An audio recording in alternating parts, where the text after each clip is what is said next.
Chapter 15. I met your cousin, Lucy told Christopher. Which one? The Procurator Fiscal. They were sitting in his VW Polo at the end of his drive. He was staring longingly at the house. She spotted him as she'd walked into the street, and when she had gone to speak to him, he had said defensively, "I'm not stalking her, I promise. I just want to see her. See little Dougie." Any idea why he didn't deign to tell me or Grace he was related to you when we saw him yesterday? Now Christopher turned to face Lucy. His eyes were rimmed red and bloodshot. No. You didn't tell Dan either. I didn't. I mean, it honestly didn't cross my mind. Dan asked me what the Fiscal said, so I told him. Are you close as cousins, you and Bryce? We're family, he said simply. We used to play together as kids. Dan too when he was up here.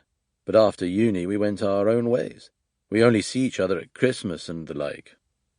Like a lot of families, Lucy thought. Does Dan know Bryce now? He blinked. I don't think so. Silence. Will she take me back, do you think? Desperation stood out in every feature. I don't love Jasmine, not at all. It was a moment of madness, and it wasn't as if I enjoyed it either. The sex, I mean. I thought I would. I thought it would be exciting, wild, different, but it was ordinary. Lucy kept quiet. I'm such a fool, he added.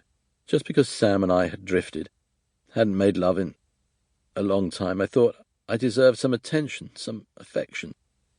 God, how insufferable, how arrogant of me. How did it start? We went for a drink, that's all, but then we went for another and another. We had dinner. She was so interesting. She had so much to say, and it was nice to talk about my work with somebody who could see what I hoped to achieve. It was refreshing, incredibly stimulating to be with someone who understood me, understood how my mind worked, someone who listened. We laughed a lot, too, about work things that... He looked ashamed for a moment, and Lucy filled in the gap. Work things that Sam would never understand. She's nothing like Sam, he admitted.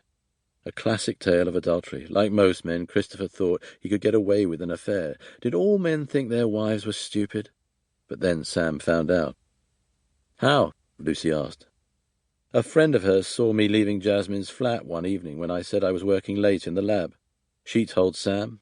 When I got home later, oh, God, it was awful. He put a hand over his eyes. Sam was so hurt. I've never seen her cry like that.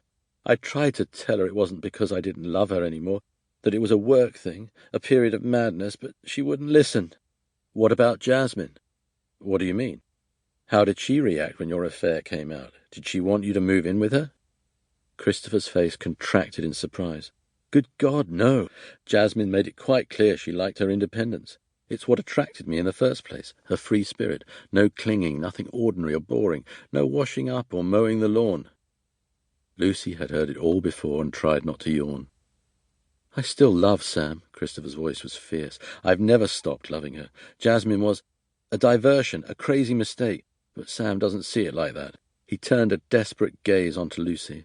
What am I supposed to do? I can't lose her. I can't. Give her time.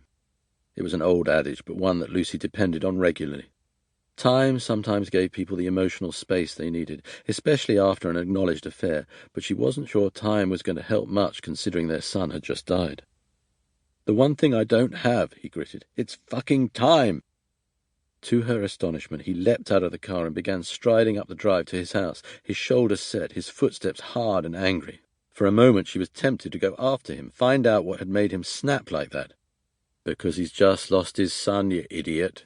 But since she was eternally nosy and alone in his car, she quickly opened the glove box, had a look.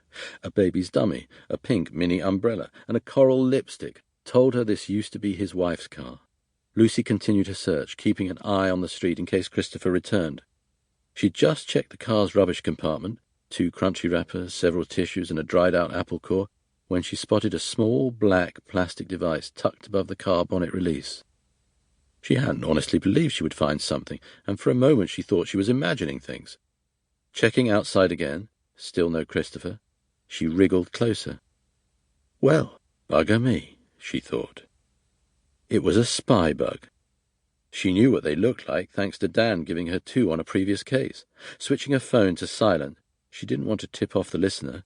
She took several photographs of it, sat back in her seat. Was it a case of a jealous spouse keeping tabs on their partner? Or was it someone else?